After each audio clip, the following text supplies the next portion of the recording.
Through the years, it's taken all of us to make our community great. We're proud that Chevrolet has been an important part of America's history for many generations. And Ripley County, Missouri, you are as American as it gets. And that's why your friends at Countryside Chevrolet of Doniphan want to say thank you. Thank you for making our country and our community great. Good evening and welcome to the 2024 Ripley County Sheriff's Candidate Forum.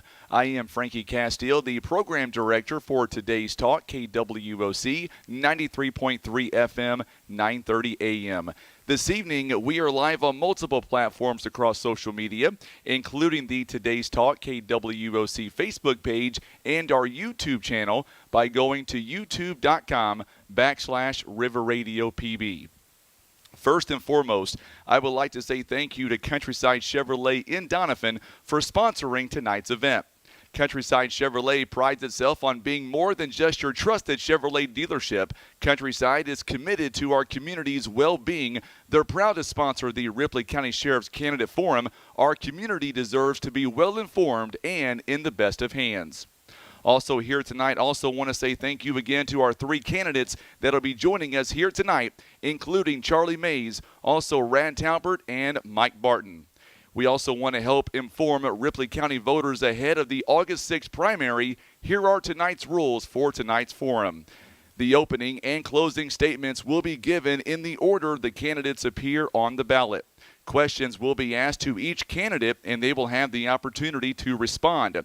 The candidates will rotate who answers each question first, starting with tonight's opening statements. Tonight's opening statements will consist with Charlie Mays, Rand Talburt, and once again Mike Barton. They will provide their skills, qualifications, and background in law enforcement. Also, we want to encourage you to be involved in tonight's broadcast by chiming in. Make sure and share this video. If you have any questions or comments, make sure and leave them in the comment section on our Facebook page. With that being said, let's begin. Tonight's opening statement to begin will be Charlie Mays. We'll let Charlie walk up to the podium, and we'll turn things over to Mr. Mays. Thank you, Frankie.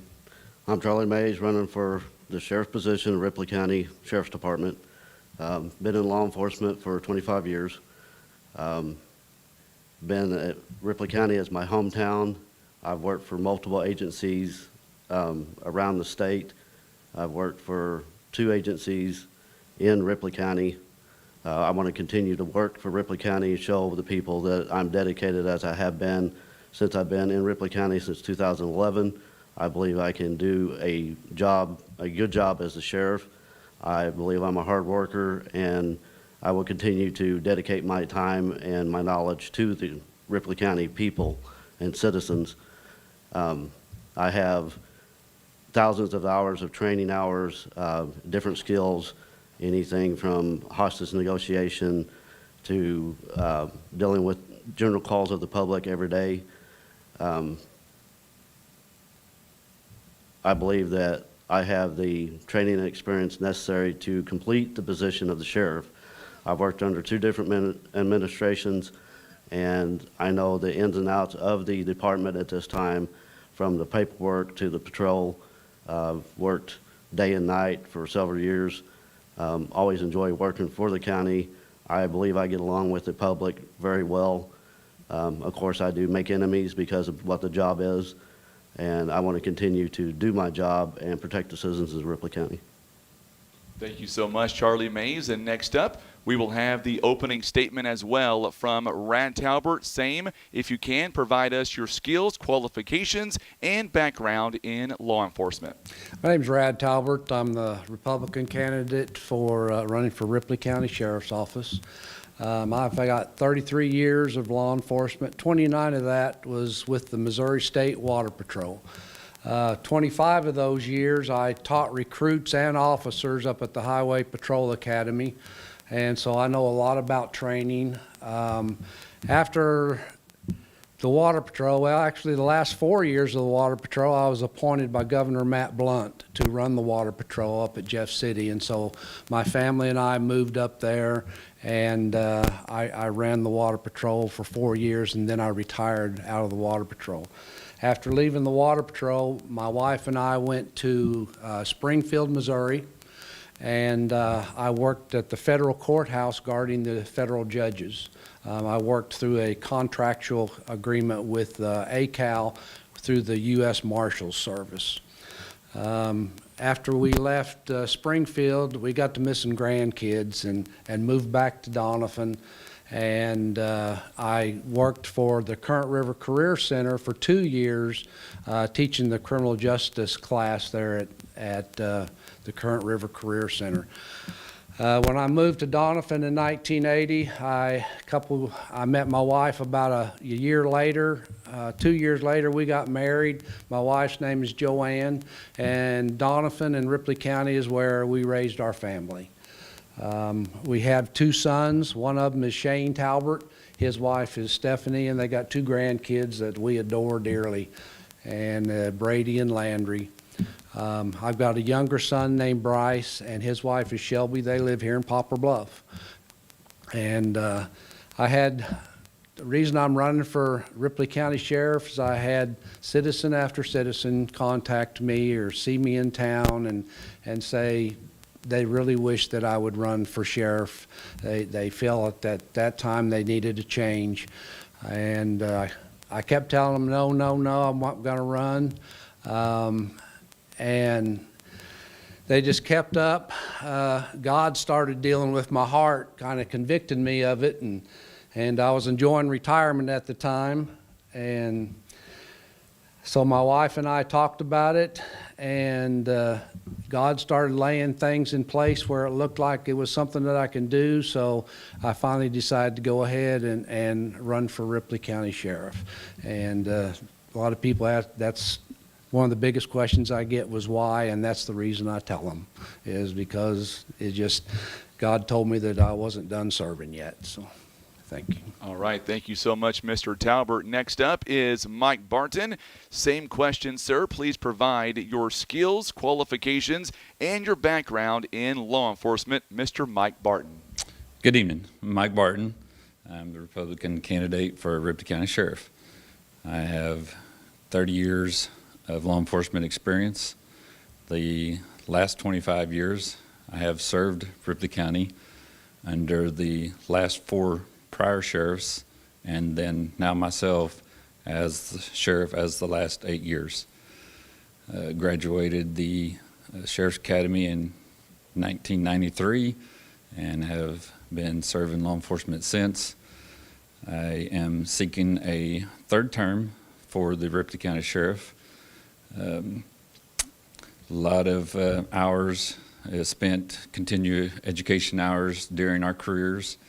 We have to have that continuing education hours to keep our post-certification. And it is those trainings involving all types of crimes that we have to deal with on a daily basis. So we keep up to date on the laws and statutes. My fiance is Stacy Bird. She's homegrown there in Doniphan, graduated and lives there. She works for the local Missouri Highlands Clinic as a therapist. We have 2 daughters. Marissa, which is a nurse, Skylar, that just graduated CMO Criminal Justice. Bryler, our son, he attends Doniphan High School, which is a junior, and has played football since Doniphan was able to get football back into the schools. Again, I would like to continue serving Ripley County. I've been honored and blessed to be serving Ripley County for 25 years and the last 8 years as sheriff, and I am asking for a 3rd term, and I will continue to serve Ripley County. Thank you. Thank you so much, Mike. So the next part of our forum here coming up this evening, we're going to be asking each candidate a variety of questions. Each candidate will have the opportunity to respond. We ask you, if you're watching us on Facebook, to tag somebody. You guys have already started doing that already. Make sure and tag somebody. Let them know this is going on. We want to do our part to better inform you, the voters of Ripley County. And once again, these candidates have not seen the questions in advance. If you do have a question, make sure and chime in on the video feed, and we'll do our best to get those questions inserted into our program. Very first question of the evening is going to kind of go back to the opening statement a little bit, but we're going to revisit that and then we'll move on. So our first question will belong to Rad Talburt. Rad, we'll let you walk up there. And our first question here tonight is, why did you decide to run for sheriff in Ripley County, and what makes you the best candidate? I've already answered part of that with part of my statement earlier when I stood up here, and I do feel that the citizens and God working in my heart was part of the reasons that I ran.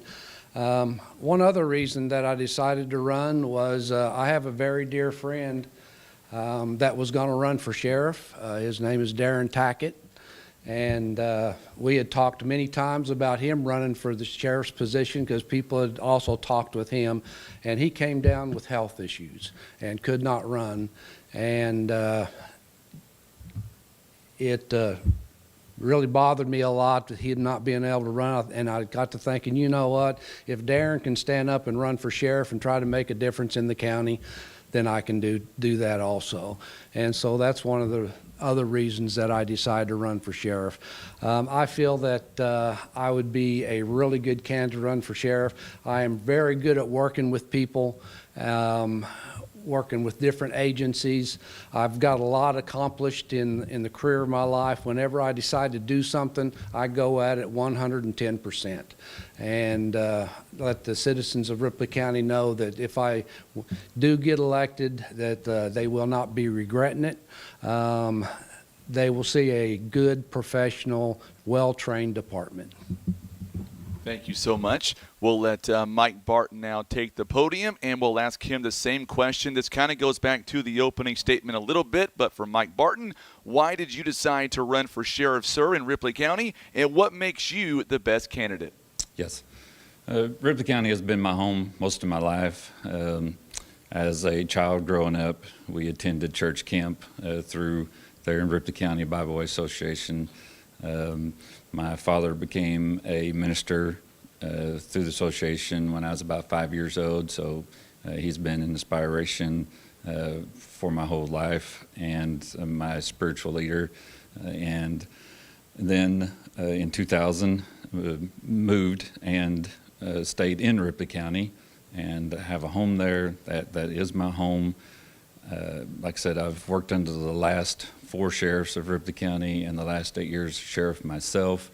So I've got to know Ripley County, know where people live and business owners, community activities. I get involved with every community activity that I can, and I love being involved in the community. Being a leader of a community, I believe, is good to be part of that community and give back to that community. So I want to continue serving Ripley County as sheriff. Thank you. Thank you so much, Mr. Barton. Charlie Mays, will let you take the podium next. Same question, back to the opening statement a little bit. Why did you decide to run for sheriff in Ripley County, and what makes you the best candidate? I'm running for sheriff because like I said, I've been under 2 administrations. I'm going to be honest, I have some issues that I believe I can fix that hasn't been addressed, that needs to be addressed for the public, not only to show people that the department can be run professionally and on a daily basis.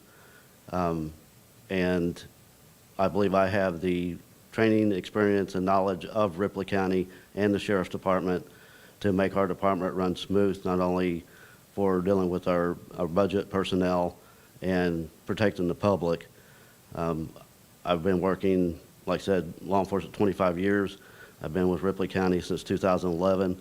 I believe I am highly qualified to fulfill the position. I am not afraid to get out and work, and whether it's day, night, evening, 24/7, I'm not afraid of it, and I believe I deserve it, and I'm asking the citizens to put me in that position so I can show my professionalism and knowledge to help take care of Ripley County and protect the citizens. Thank you so much, Charlie. So question 1 now is in the book, so let's move on to our second question for Mike Barton. We'll give him the first opportunity here this evening. Obviously, budget is a huge area of concern. If reelected, how do you plan to utilize available taxpayer funds to maximize the security of Ripley County residents? Yes, budget is a backbone to a department, along with community support and deputies to serve with that department. A lot of people may not understand, or you may not know, that we do have a budget. It ain't a budget that us sheriffs can just say, this is what I want, this is what I'm going to spend. We have to submit a budget to our elected county commissioners, and then that is decided the amount that we get. So what we look at is what we have spent prior years. We take that in consideration. We add that up. We consider what we spent on overtime through that past year, unexpected crimes that occur that could cause many hours of overtime that is unpredictable. So we put this budget together and we submit it to the commissioners. And when we get that budget, that's what we are given. And we have to then negotiate and move our manpower and put them in places where we can do and try to stay within that budget. Unfortunately, it is hard to stay within that budget. And matter of fact, the last 25 years, the past sheriffs of Ripley County has not been able to stay within that budget. They have always gone over their budget. When we're given that budget, I understand that the county commissioners has a whole county that they have to be financially responsible for. So when we're given that budget, and that is what we have to work with, we do the best that we can with that. But unfortunately, like I said, we cannot predict crime. So there's times that we are going to be going over that, and we have in the past always. So going forward, I want to continue working with the commissioners like I have for the last 8 years, so we can continue try to working with a plan to stay in budgets, work with budgets, try to work to get more manpower. The budget doesn't allow me to hire many deputies. It's limited what we have, and with the budget, it allows the deputies that the counties are paying minimum wage. I apply for a grant each year that I have for the past 8 years, and that allows those deputies to get above that minimum wage. I will continue working on that grant. I've applied and I've received it for the last 8 years. Hopefully in the future there could maybe more grants come available. We would work on those to get more. Naturally, if you get better wages to pay deputies, those deputies will stay in Ripley County. Right now, the surrounding counties pay more than what Ripley County does, and I lose deputies to those surrounding counties because they can make more money to better their families, and I understand that. So my goal, working in the future, try to get better wages for our deputies so we can get deputies that will stay in the county and make that their home also. I'm proud to have the deputies that I have now. They have stuck with us and worked with Ripley County. But, there's a time that when there's higher wages in surrounding counties, they're doing that to better themselves. So my goal is to work on getting deputies higher wages. Thank you so much, Mike. And same question, this one to Charlie Mays. Budget is a huge area of concern. If elected, how do you plan to utilize available taxpayer funds to maximize the security of Ripley County residents? On the budget, anybody that has to deal with the budget, if they're capable of balancing a checkbook and keeping track of numbers, what you begin with and what you end with, you should always have that knowledge in order to know what you have. Unfortunately, there are setbacks on our equipment and stuff that we do not have the money to purchase upgraded equipment. There's grants that have been applied for to help us with that. I believe that if the budget is watched and if something unforeseen happens, that we should be able to go to our commissioners and ask for assistance, and in the past they have provided that. Our community, the protection of the people and building up trust in our community is a big factor on what we have coming into our community that could assist us with our budget in order to have more money in the budget for the whole county, not just the Sheriff's Department. I know every department struggles with it. My goal is to keep track of the budget as best I can, and I would enjoy and love having the capabilities to pay deputies a high salary to keep them motivated to stay within our county. And it's numbers that I look at as far as the budget. It's going to take the whole community of Ripley County, the citizens, bringing in revenue, which we have our beautiful Current River to help us with that. Unfortunately, that's seasonal. I believe our county, I would like to see more businesses move in that are trustworthy to be in our county and know they're going to be protected by law enforcement while keeping track of a budget. Thank you so much, Charlie. And Rad will ask you the same question. Budget is a huge area of concern. If elected, how do you plan to utilize available taxpayer funds to maximize the security of Ripley County residents? I've had the pleasure of operating under two different entities on budgets. The first one was the Doniphan R1 school system. I was on the school board for 8 years, 2 of them as the school board president. And the other one was as colonel of the Missouri State Water Patrol. In both of those situations, you didn't go over budget.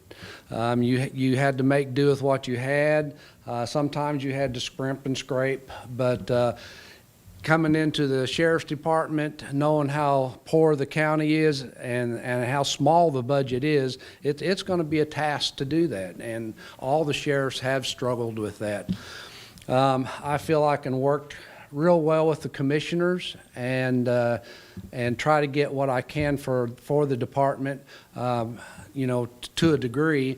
My main concern for the officers will to be make sure they have the equipment that they need to make sure they come home safe. Make sure they have the equipment to get to the calls to respond to.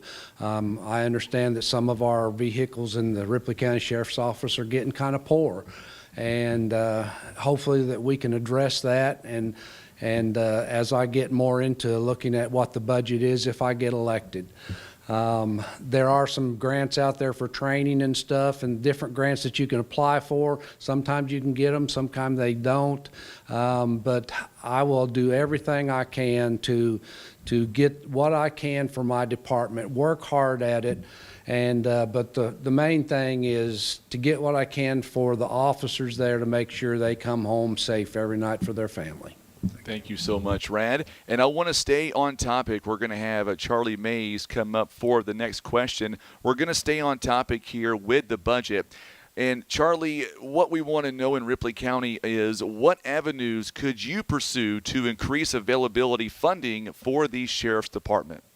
For funding for the Sheriff's Department, like I said, and like it was explained earlier by Sheriff Barton, the budget is something that has to be brought up from the last year, knowing what you had, what you went over for, and knowing what you're going to ask for.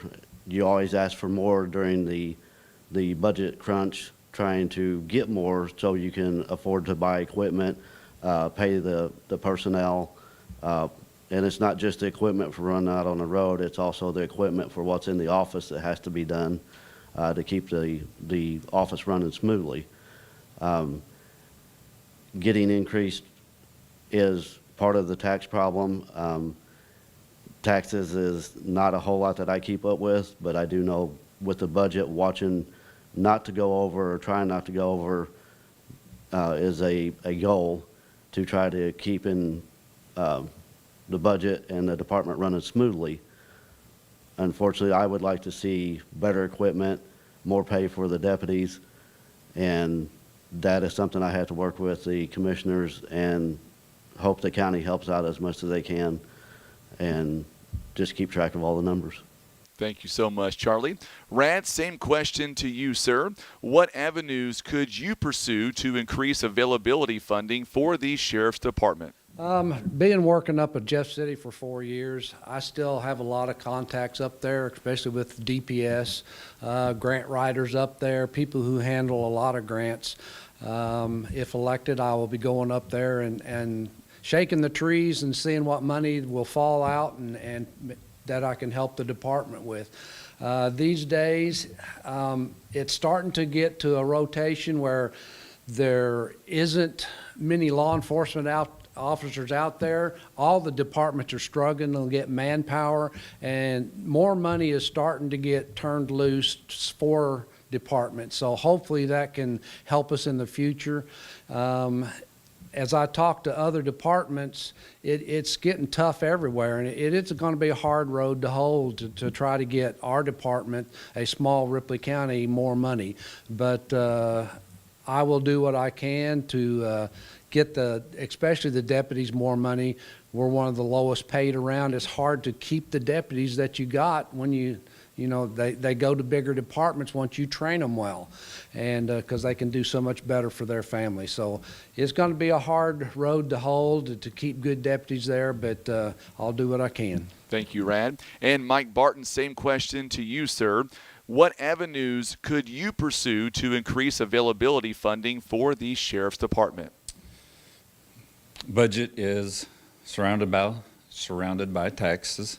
So it's what the amount of taxes come into the county is what the county commissioners have to disperse that out to each entity.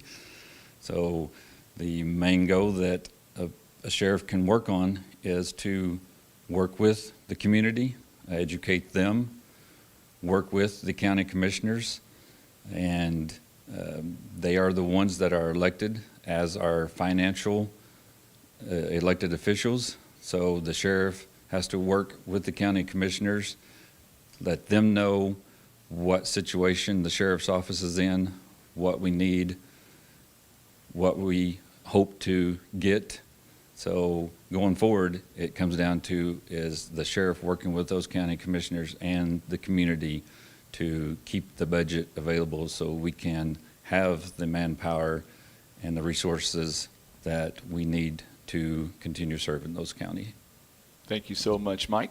And we want to remind folks that are watching us right now on Facebook and on YouTube to hit that share button for us on Facebook. If you have any comments or questions, please let them be known in the chat, and we will get to those questions as soon as we can in this forum. We want to continue now in our next question. First up, we'll go to Rad Talburt. The question is, what do you think is the most critical change needed with the Sheriff's Department, and how do you plan to address it? Would you say that again, please? Sure. What is the most critical change needed with the Sheriff's Department, and how would you address it?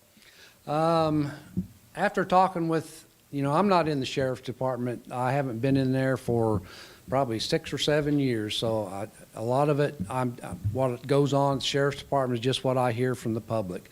The biggest change that people are telling me is they don't feel like they get any response out of the Sheriff's Department whenever they call in. If they have a theft or there's drugs around, a lot of times the sheriff's department doesn't even show up.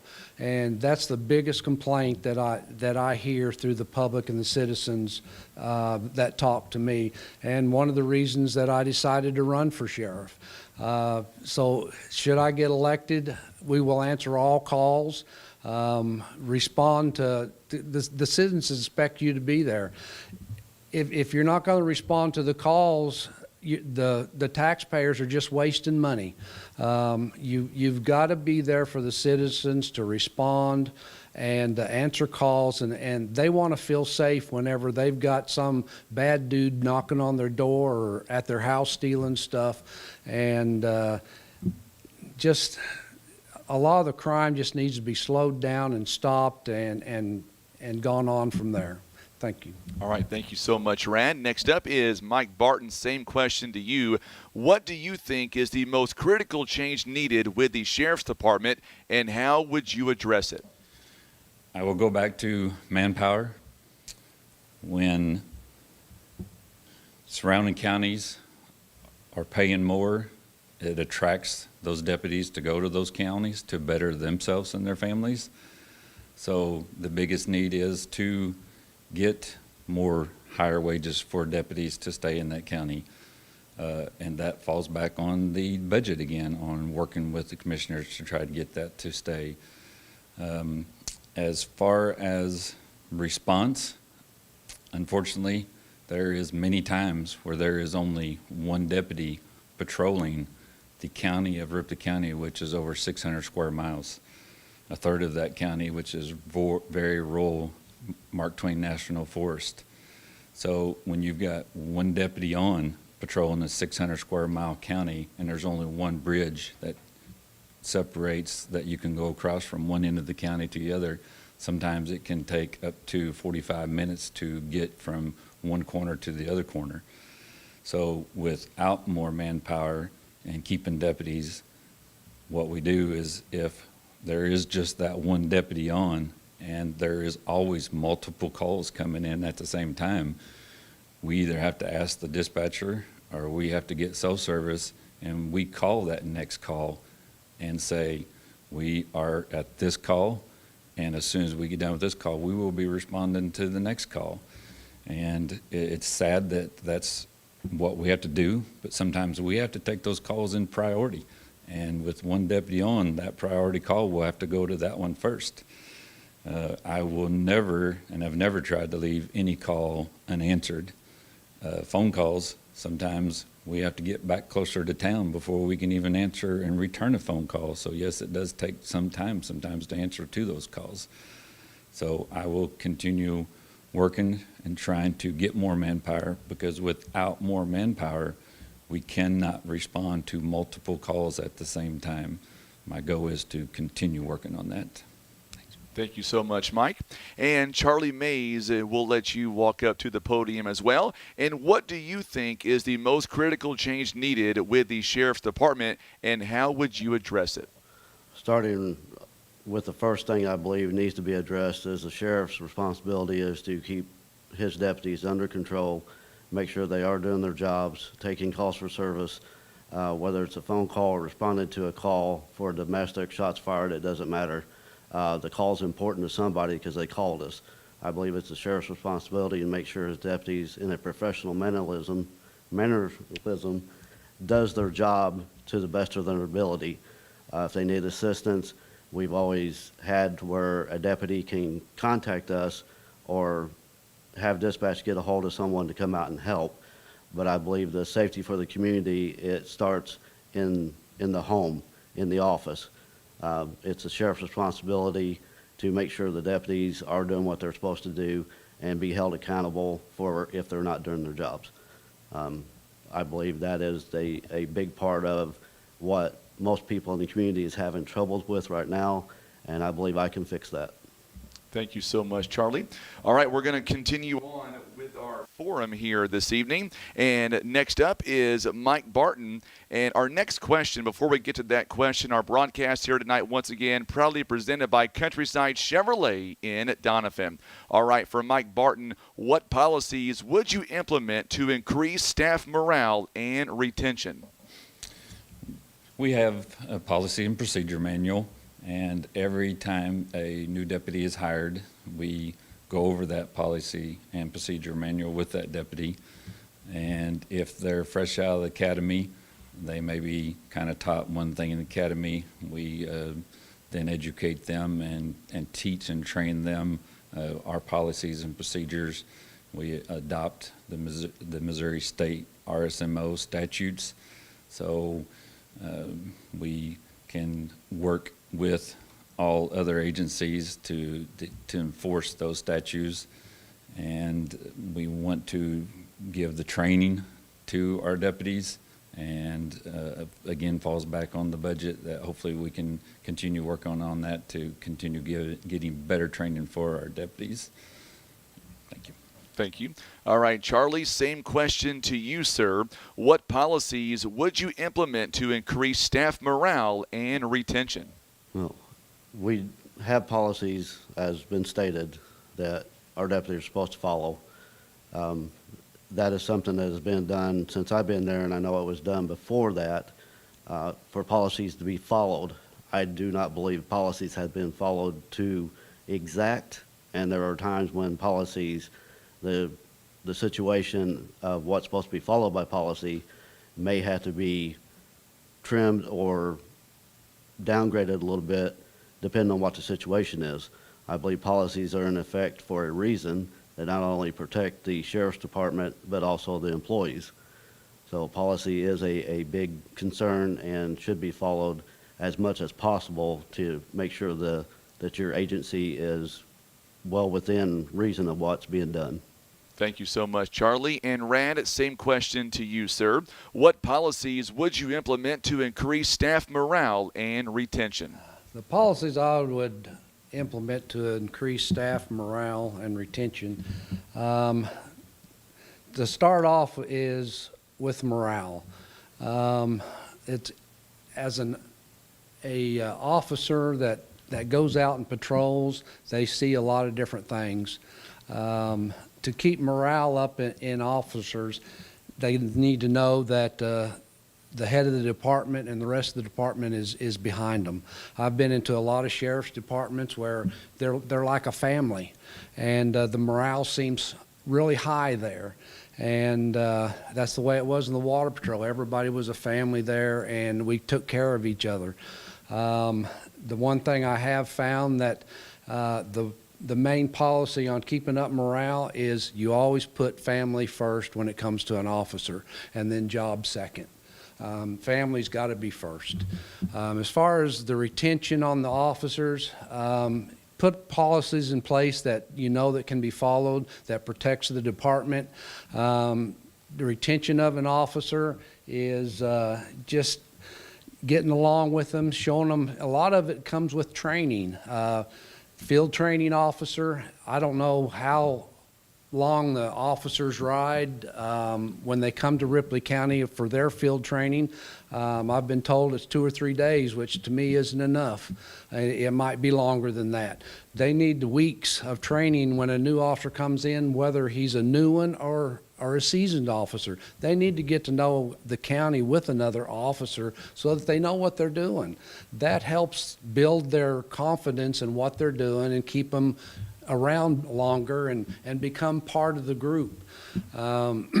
That you just got to work with them as long as you can, train them and show them the ins and outs of what the department does, and keep them with that officer for a while. I know you need to get that man out there because you're short of manpower, but the training on them is very, very important in order to retain them. Thank you so much, Rand. So this next question, we've kind of went over this, and we'll start with Charlie first. I'm going to give you guys a couple of moments to take here to answer this question. It's coming from our Facebook and YouTube chat. So Charlie, we'll start with you. What kinds of recruitment efforts would you like to do to grow the Ripley County Sheriff's Department? Well, unfortunately, the money in the budget has a lot to do with that. However, I have several individuals right now that are willing to attend an academy. Part of the problem is we may not have the funds to send them. They have families and they have stuff that they have to take care of as well. But I believe trying to get something to help them get through the academy maybe locate a grant or something to hire would be a great essential to the Sheriff's Department. As we're losing people presently, we have money available. The problem is people that have the training are already usually working somewhere and don't want to come to Ripley County because of the amount of pay being low. I believe if the amount of pay was raised up or some assistance was there to help out, it would be a tremendous help. Like I said, I have 3 guys right now that would love to attend the academy. The funds are just not available for the department to do it. And they don't have the funds to pay out of their pocket right now and raise a family. All right, thank you so much. And Raz, same question to you, sir. We'll give you a couple of minutes also. What kinds of recruitment efforts would you like to do to grow the Ripley County Sheriff's Department? There's a lot of things that you can do. You got to create interest in the youth and get them wanting to be a police officer to start off with, or a deputy. Safety programs in the Water Patrol help tremendously. There were so many of our officers. We give safety programs in the Water Patrol every year. And during the wintertime, when things were slow, we go to schools and give safety programs. So many of our officers took those safety programs. They'd say, hey, that's what I want to do when I grow up. And so just going to schools, talking to the youth there really helps. You can do ride-along programs with the deputies, and as long as it's safe, and they can do ride-alongs when you get teenagers and stuff that's old enough and can start getting an interest in it, and they can start getting more interested in becoming a law enforcement officer. Doniphan has one of the greatest tools there is, sitting over there at the career center that I taught at for 2 years. They teach criminal justice over there. There's some of my students now that are in law enforcement that are doing very, very well. That was their interest when they went through those classes and they got into law enforcement. And so there are things that you can do to recruit and to get the good people that you want. One good idea is that try to target those students that you know could make a good law enforcement officer that you get to know from your hometown, that they want to stay there. Mom and dad lives there, they meet a girl there, and they want to make their home there. That's home to them. And target those kind of people, and a lot of times they won't move off from you. Very well said. Thank you so much, Rand. And Mike, we'll ask you the same question, sir. What kinds of recruitment efforts would you like to do to grow the Ripley County Sheriff's Department? The academy is very expensive, and a lot of agencies, including Ripley County, does not have the money to sponsor someone to go through the academy.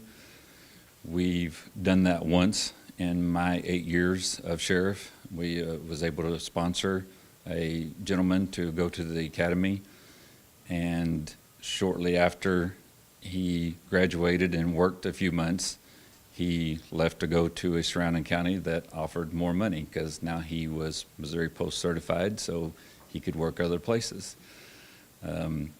If we could get money to be able to sponsor, to afford to send someone to the academy, that would be a great help, because when you're attending the academy, you also still have to continue working your job to support your family. You know, most people cannot go to Cape Girardeau, where you go Monday through Friday all day long and still work to support your family. So there used to be in the past grants that you could apply for. Those grants are very slim and very hard to get, if any at all.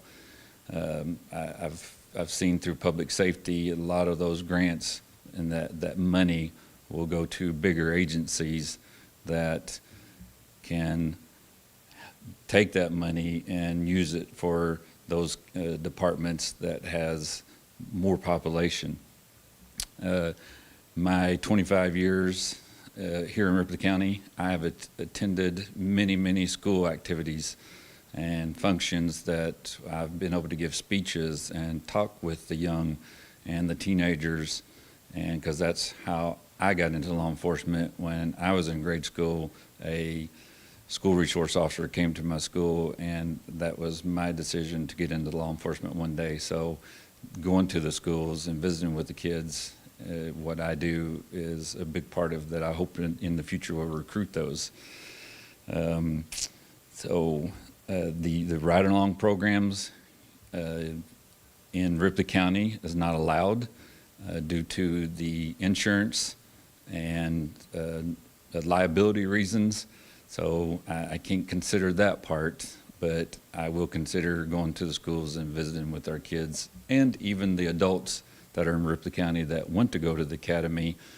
Hopefully we can work on trying to get some sponsors through the community, through the county, to be able to send someone to the academy. Thank you, Mike. This is the halfway point of our Ripley County Sheriff's Forum. With that being said, we're going to go to a quick 30-second timeout. Our broadcast tonight brought to you by Countryside Chevrolet in Doniphan. Make sure tag somebody in this video feed on Facebook and on YouTube. If you have any questions, make sure and submit those questions. And we'll be back in 30 seconds. Our broadcast here tonight, once again, is being brought to you by Countryside Chevrolet in Doniphan. We're back in 30 seconds. Through the years, it's taken all of us to make our community great. We're proud that Chevrolet has been an important part of America's history for many generations. And Ripley County, Missouri, you are as American as it gets. And that's why your friends at Countryside Chevrolet of Doniphan want to say thank you. Thank you for making our country and our community great. Countryside Chevrolet prides itself on being more than just your trusted Chevrolet dealership. Countryside is committed to our community's well-being. They're proud to sponsor the Ripley County Sheriff Candidate Forum. Our community deserves to be well-informed and in the best hands. Welcome back to the Ripley County Sheriff's Forum. I'm Frankie Castile, and we are live at our studios here in Poplar Bluff. We want to say thank you again to our three amazing candidates, Charlie Mays, Rad Talburt, and Mike Barton. Let's continue now with tonight's forum. We are live on Facebook and on YouTube. Make sure and hit that share button for us. And if you have any questions or comments, make sure and submit them in the comment section. All right, now we're going to turn our attention to the Doniphan School District. And our first question goes to Rad Talburt.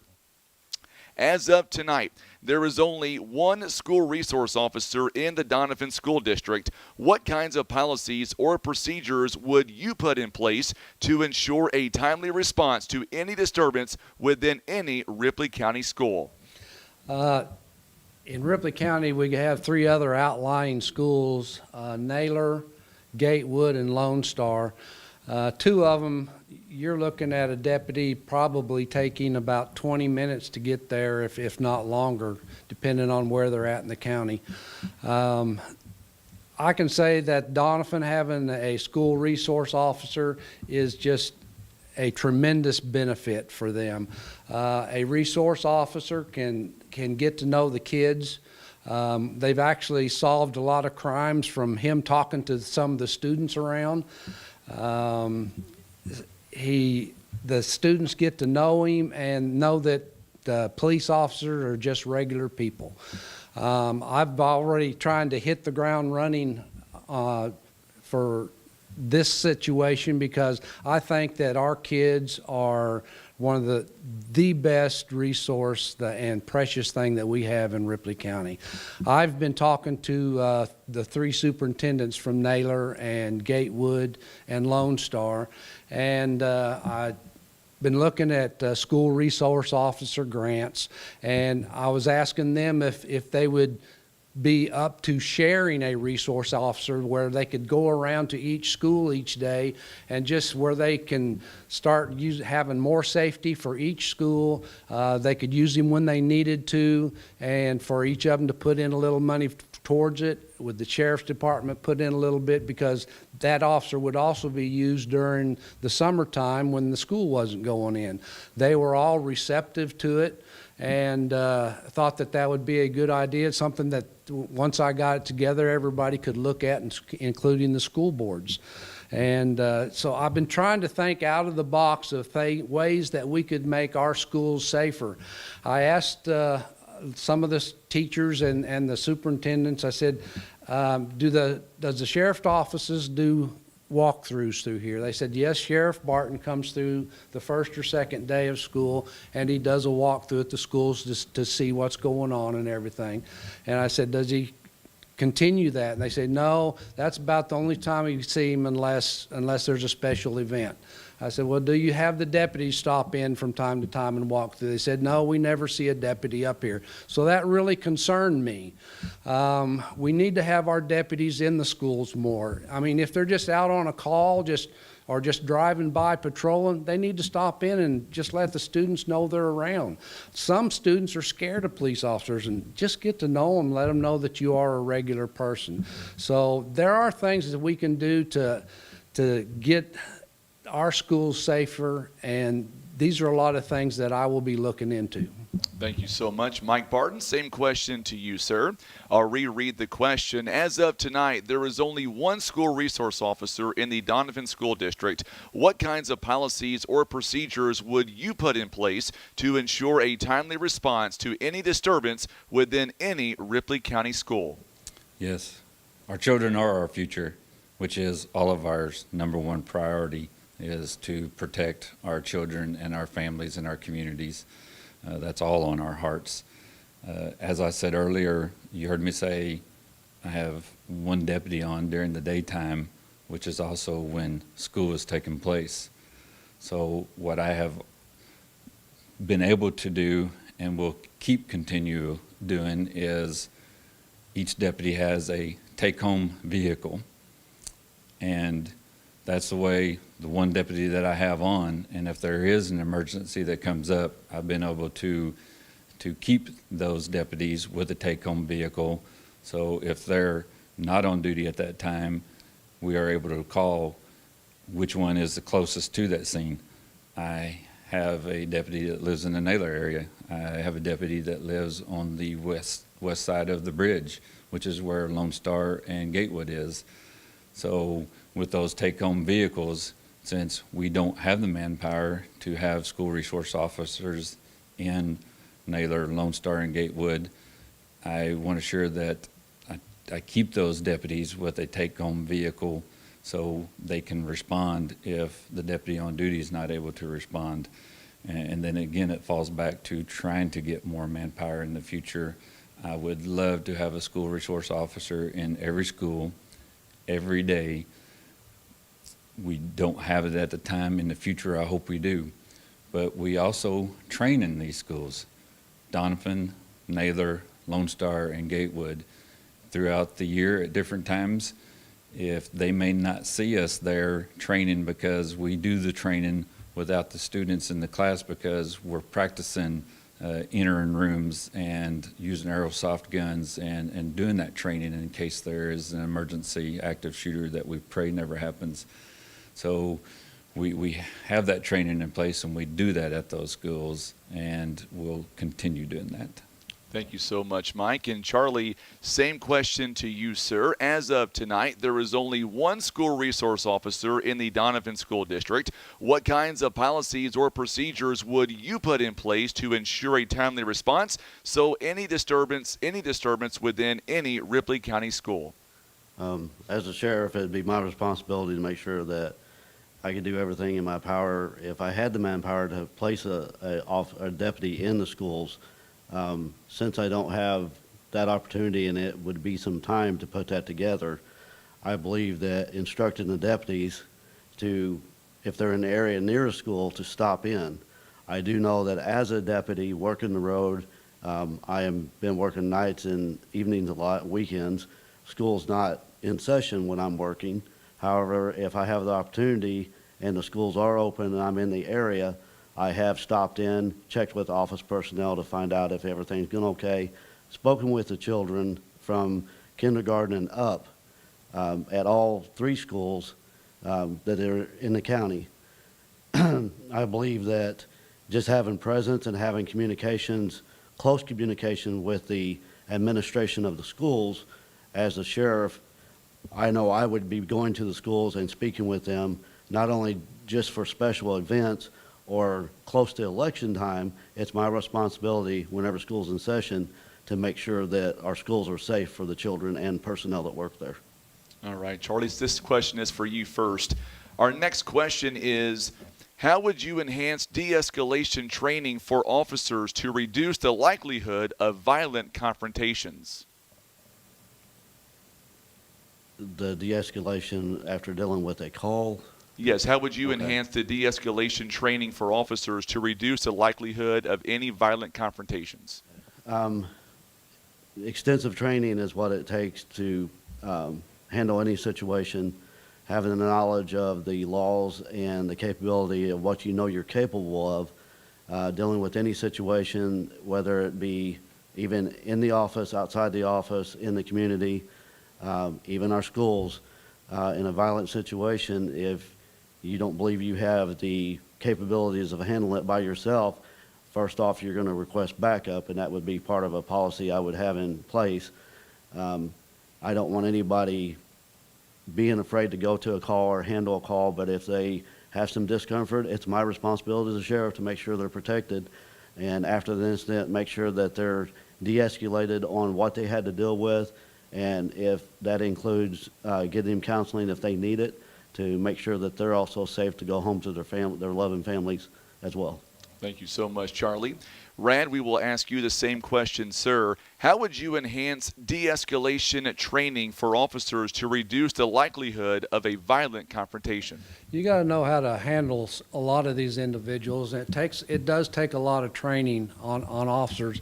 Time is a lot of the thing that you got to deal with. You can't rush in. You got a lot of times you got to talk calmly to them, try to talk them down.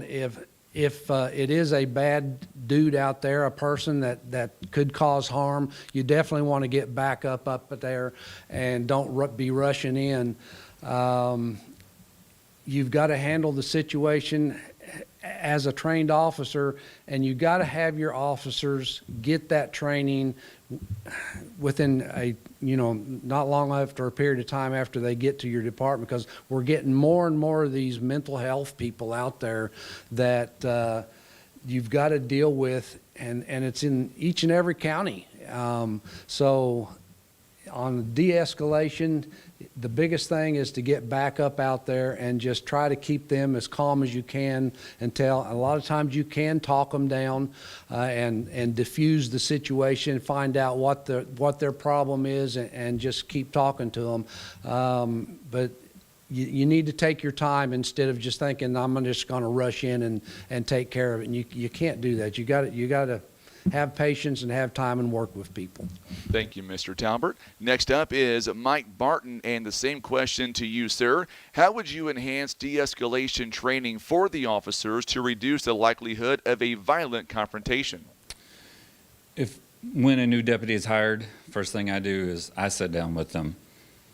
A little older, a little more patient, so I'm able to sit down with a younger deputy and explain that you're going to encounter an individual or individuals, multiple individuals at the same time, that is upset, been committing crimes.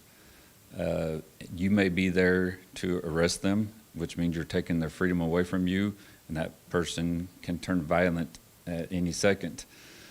You may be the only one there by yourself at that time. Backup may be minutes, several minutes away. So I teach them also what I call verbal judo.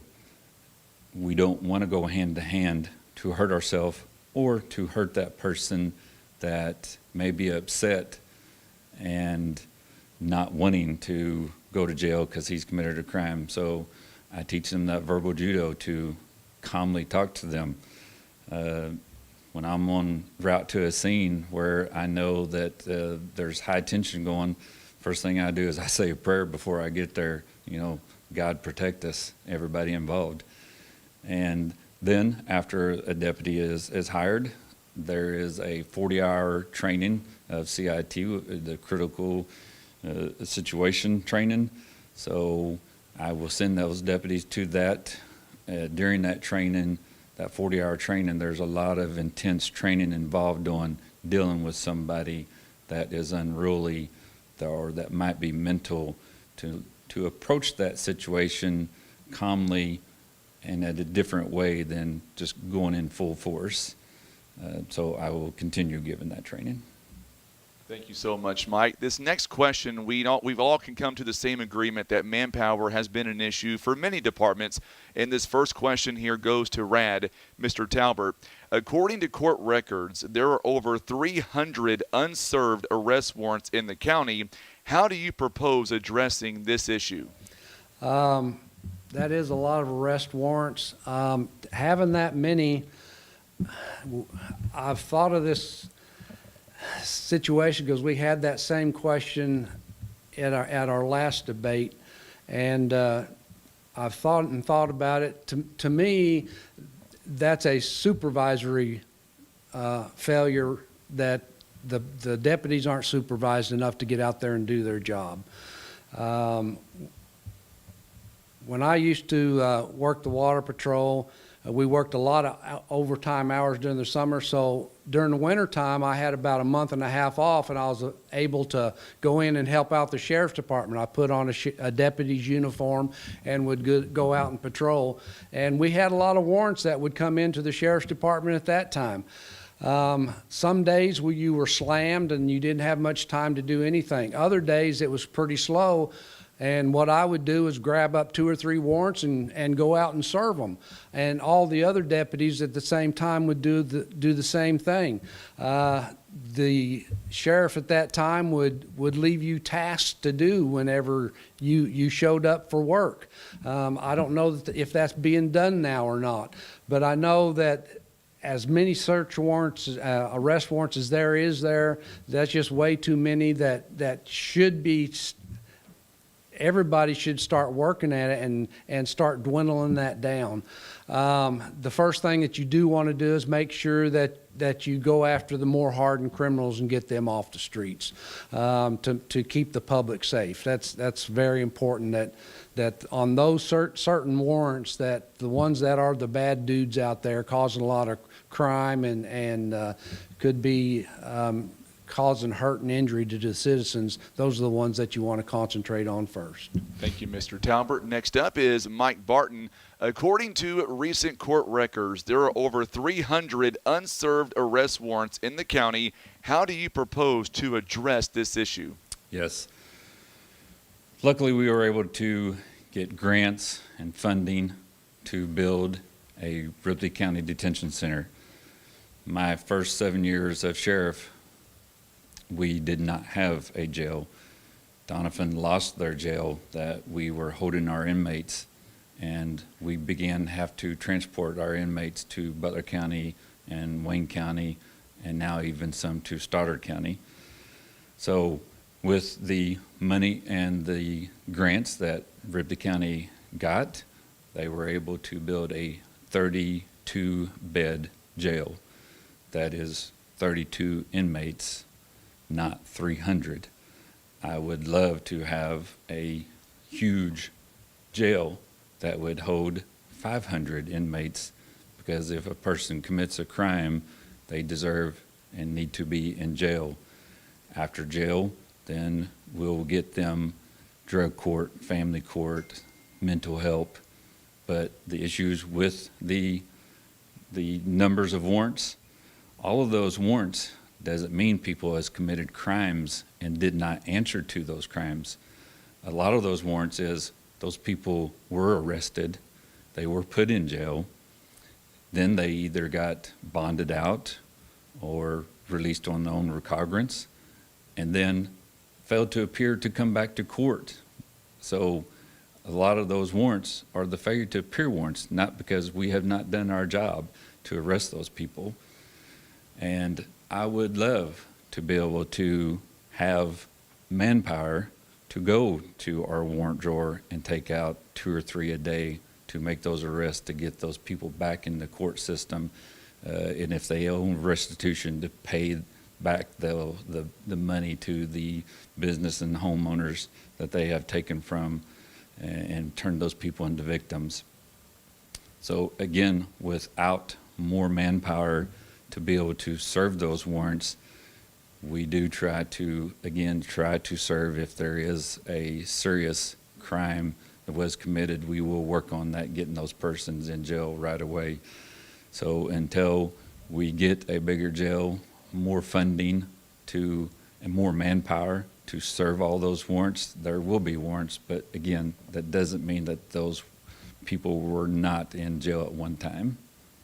Thanks. Thank you, Mr. Barton. Next up is Charlie Mays. That same question to you, sir. According to recent court records, there are over 300 unserved arrest warrants in the county. How do you propose to address this issue? Okay. First off, the numbers of the 300 arrest warrants in the county right now, this stems from all the way back till the early 2000s, that some of these warrants were activated under different judges and have accumulated throughout from, I can safely say, our computer system would show most warrants from 2002 to present being 300 warrants that we actually have right now. A lot of times when a warrant is issued on somebody, they could live out of town. If they lived in the county at the time of the warrant and wasn't apprehended, then they were move out of the area, move to a different state even. There's a lot of stipulations other than saying we have 300 active warrants nobody's doing anything with, because I know for a fact that me and the deputies that I work with, including the sheriff, has done warrant roundups. We've grabbed warrants. If we get word that somebody's at a location, we grab that warrant, we go try to apprehend them. Sometimes we get them, sometimes we don't. But this is not something that is, we have 300 and nobody's doing anything about it. Ever since 2011, since I've been there, multiple warrants have been taken care of. I believe that the citizens need to be aware of that the 300 warrants sitting in our warrant drawer right now, as they call it, they need to be aware of how many warrants have been served in this county by the deputies, including previous personnel. And I believe everybody who wants to throw out a number to make somebody look bad, there's more stipulations to this than the warrants not being handled at all. They are being taken care of as we can do it. We don't have the manpower every day because of our investigations, our calls for service. So the facts on this, I believe, are not accurate enough to say those warrants 300 warrants is a big deal. We've arrested thousands of people. A lot of these warrants are repeat offenders. So I believe we are working on it, and we will continue to work on it. Very good. Thank you so much, Charlie. This next question is a huge issue, not just in Ripley County, but all across southeast Missouri. Mike Barton, you're up first. Drug use is a hot topic, and this has been something I've been seeing over and over on the chat feed, so we'll go right into it. Drug use is a problem plaguing families throughout Ripley County. If re-elected sheriff, what steps would you take to eliminate drugs from our community? You are correct.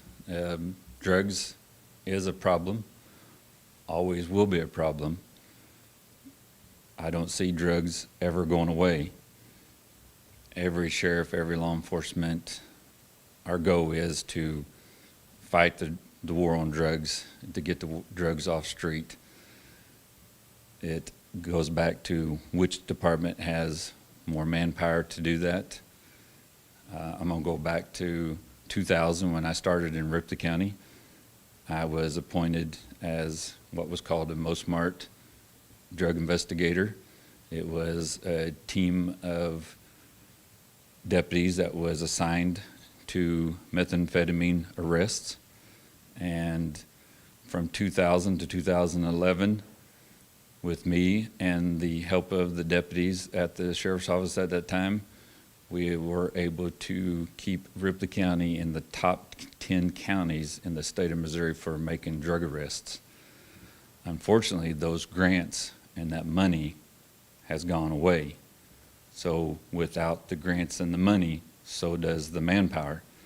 So does the drug arrest without the proper manpower to make those arrests. We do drug investigations, we make drug arrests, and we'll continue doing that. And I will continue working on trying to get more manpower and that will also be always a priority of working those drug investigations, because that drug investigations, those drug use also leads to the crimes, the burglaries, the homicides. So that is always a sheriff's achieves all law enforcement's goal is to continue working on making drug arrests. Thank you so much, Mr. Barton. Charlie, you're up. Same question to you. I'm sure you would agree that drug use is a problem plaguing families throughout Ripley County. If elected sheriff, what steps would you take to help eliminate drugs from your community? If elected sheriff, I would continue to do the job I'm doing now, doing patrol, taking the calls for service of people calling in possible drug activity. Drugs are not going to go away anytime soon, and we all know that. Combating, trying to keep it out of the county, we have to be able to know where it's coming from, who's carrying it, who what they call a mule. There's a lot of factors that's coming. It's hitting us from all different directions. I believe with a strong sheriff's department, strong sheriff, deputies, along with working with other agencies in the area, which we do, the Drug Task Force, U.S. Marshal Service. There's so many agencies that we work with that are trying to combat the drug activity, being moved, used, everything about it. And I believe as a sheriff, it's my responsibility to continue doing what I'm doing, because it's not going to stop, and neither am I. Thank you, Mr. Mays. Mr. Talburt, same question to you, sir. Drug use is a problem plaguing families throughout Ripley County. If elected sheriff, what steps would you take to help eliminate drugs from your community? As a water patrolman working in Ripley County, I made over 100 drug arrests a year in Ripley County, and they're still here in Ripley County. So you're never going to get rid of them. Through the years, I have found out that people call in and report these drug activities all over the county, and I have found out that whenever they report something, most of the time they're right. There is drug activity there. You need to, once you find out there is drug activity going on, you can start using your officers to investigate this and start putting a case together. Here in southeast Missouri, we have the SEMO Drug Task Force. They're one of the oldest drug task force. Should I make sheriff, I will rely real heavily on them. They know what they're doing. Their experience, that's what they do for a living, is eliminate drugs and work on especially big drug deals that's going on. And so while you can call them in to work on the situations that you have, and it saves you manpower where you can be doing other stuff, and it saves the county money. A lot of these things can be going federal. Drug arrests. So that also saves the county money, where the prosecutor even doesn't have to try the case, and saves him to work other cases. You can even get the feds in here, and same thing. You can save the county money by getting that manpower in here to work on it also. So I will rely heavily on some of the other departments that do that all the time. For the smaller cases, a lot of times they won't come in there for that. That's what you got to do yourself. But you got to listen to your citizens. They know what's going on. Once they know the sheriff's department is working for them, they'll call in. They'll be telling you what's going on around them and in your county, and you need to listen to them. Thank you, Mr. Talburt. And our next question is for Mr. Charlie Mays. First up, it is another hot topic, something that every department is dealing with. And to you, Charlie, how would you improve the department's approach in dealing with people with mental illnesses? As sheriff and as a deputy, as it's been mentioned before, we are taking the training to try to understand anybody with a handicap, mental, physical. It's our responsibility to try to deal with it the best we can. Training right now has been a tremendous help with our department. I have attended several trainings along with other members of our office currently, and will continue to do the training and get the knowledge that we need to be able to deal with someone that is impaired or has a handicap. Sometimes it could be drug-induced, or sometimes it could be something that they've dealt with all their lives. But we have to be able to read the situation and understand the situation to be able to know what we're dealing with. Sometimes it's beyond our knowledge and control to deal with it, and we have other agencies that we're working with as well that help us deal with this type of situation. So it's a continuing effort of continue learning, and I believe that's what it's going to take to make us get through it. God willing, and will protect us while we're doing it. Thank you, Mr. Mays. Mr. Talburt, same question to you, sir. How would you improve the department's approach to dealing with people with mental illnesses? Throughout the country, mental illness is getting worse and worse, and you see a lot of them committing some of these shootings around. A lot of this, how to deal with them, is just the training of the officer. I believe that one thing that you can rely on is the public administrator's office. I believe they deal with people with mental illness. When they go out, I'm sure many times they want to have a deputy with them for safety. But it's very important for the deputy to know how to deal with people with mental illness. It's a whole different ball game. And so it is very important to have deputies and the department trained. I know in Ripley County there are so many different organizations that just reach out to help people, and you need to identify some of these people with mental illnesses, and the churches and these other departments and even individuals, that they step up and help out and can help supply you services for them. We live in a wonderful county of people that just stick together. Everybody saw that when the last tornado that came through Ripley County. There was chainsaws from individuals just going everywhere, just helping neighbor.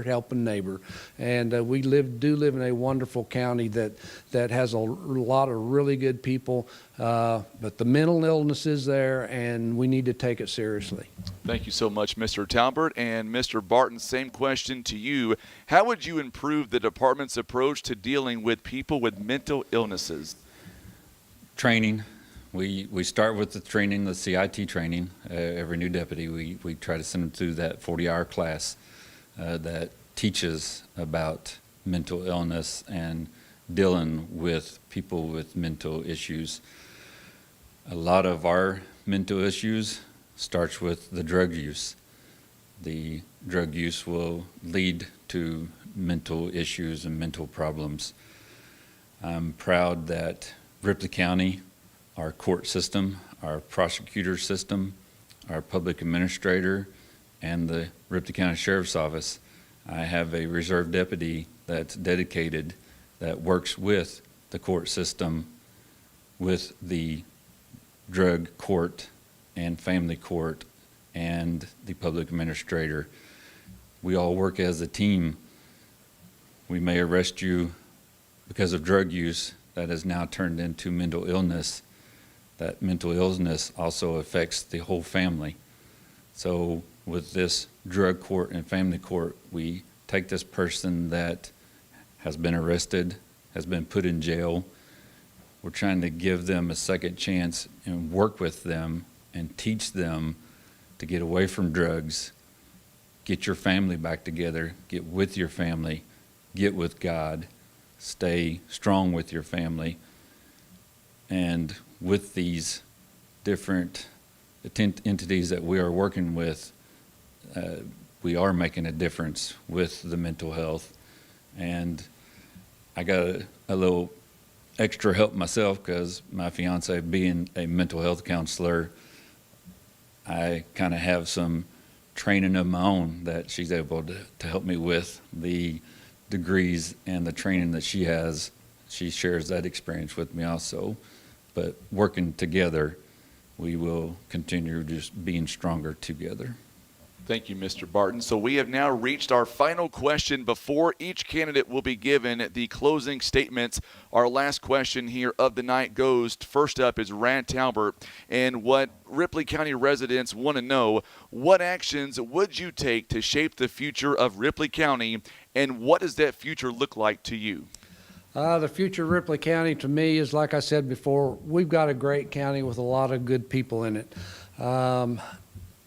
As running for sheriff, I want to go in there and make sure that the citizens know that they can count on the department, that the sheriff's department that's there to protect them and help them out. Whenever they get calls into the sheriff's office, they need to know that there's somebody going to respond. And sometimes it might take a while, like Sheriff Barton and Charlie said, but they need to know that they will show up and be there. And so I see Ripley County, how it's going to shape up is everybody helping out, relying on everybody, stopping some of the crime that's there, especially the bad crime, the thefts and stuff that are going on. And I see a lot better and a more calmer county coming in the future. Thank you, Mr. Talburt. Mike Barton, same question to you. What actions would you take to shape the future of Ripley County, and what does that future look like to you? I love Ripley County. It's where my home is, where I live. I love the community. I love the people of Ripley County. When there's a disaster, like as was said, everybody comes together and works together. I love being involved in the community and Ripley County with all the activities that is there to offer to be involved in the community with the fundraisers. And when a family is in need, the community will come together, have fundraisers, and especially the pie auctions. I really like those to be able to bring home pies. Just being a good, strong community that I love Ripley County is. I will continue working for Ripley County. Ripley County is my home. Whether I'm sheriff or a civilian, I will support Ripley County. I will continue being involved in Ripley County. And thank you. Thank you, Mr. Barton. Mr. Mays, you're up, sir. What actions would you take to shape the future of Ripley County, and what does that future look like to you? The actions I would take would to run the sheriff's department and gain the public's trust, and also be able to give them knowledge if they have answers, to continue to protect while doing so, have an open door to the community day or night. I believe I should be available as a sheriff to the citizens of Ripley County. I pray to God every day to help our county as well as help me do my job. I want to be able to raise my family with my wife and children. I want to make sure that everybody feels safe in our county, and I believe that's something that has to be done on a daily basis. And I believe that Ripley County is going to increase. It may be slow, it may take time, but eventually I believe Ripley County is going to be awesome, and I would love to be the sheriff that happens under. Thank you, Mr. Mays. I appreciate that. And that has come now to our final topic of the night. It is maybe the most important topic. It is our closing statements. Before we get to that point, we're going to take our final 30-second timeout. We'll come right back with our closing statements from the candidates. We are live with the 2024 Ripley County Sheriff's Forum. It's all being brought to you by Countryside Chevrolet in Doniphan. We're back in 30 seconds. Through the years, it's taken all of us to make our community great. We're proud that Chevrolet has been an important part of America's history for many generations. And Ripley County, Missouri, you are as American as it gets. And that's why your friends at Countryside Chevrolet of Doniphan want to say thank you. Thank you for making our country and our community great. Countryside Chevrolet prides itself on being more than just your trusted Chevrolet dealership. Countryside is committed to our community's well-being. They're proud to sponsor tonight's Ripley County Sheriff's Candidate Forum. Our community deserves to be well-informed and in the best hands. It has been a great forum so far tonight, and I am proud to say 3 amazing candidates are going to represent Ripley County coming up on Tuesday, August 6th. That being said, it is now time for maybe one of the most important moments of the night. It is the closing statement night, or the time for the closing statements, that is. And with that being said, we'll go by the order on the ballot. And first up, it is Charlie Mays. Go ahead with your closing statement. Okay. First of all, I want to thank the Lord for putting me in this position. I want to thank my wife and family for the support that they've shown me. The community, I've received a lot of support from the community. Over the last several years, I've asked to be running for sheriff. I run once before, did not get it. I'm running again. I believe I deserve it. I believe I have the knowledge to hit the ground running with everything that's been going on with our department, our county, and so forth. And I'm asking the public to please put me in the position of the Sheriff of Ripley County, which is my home county. I truly love. I was born and raised in Ripley County, and I'm asking the community to put your vote in for Charlie Mays for Ripley County Sheriff. Thank you so much, Mr. Mays. Rad Talbert, you're up next with your closing statement, sir. I've got after talking to many citizens, I kind of put a few thoughts together of what they were wanting and wanting me to do, and so I made me a few notes.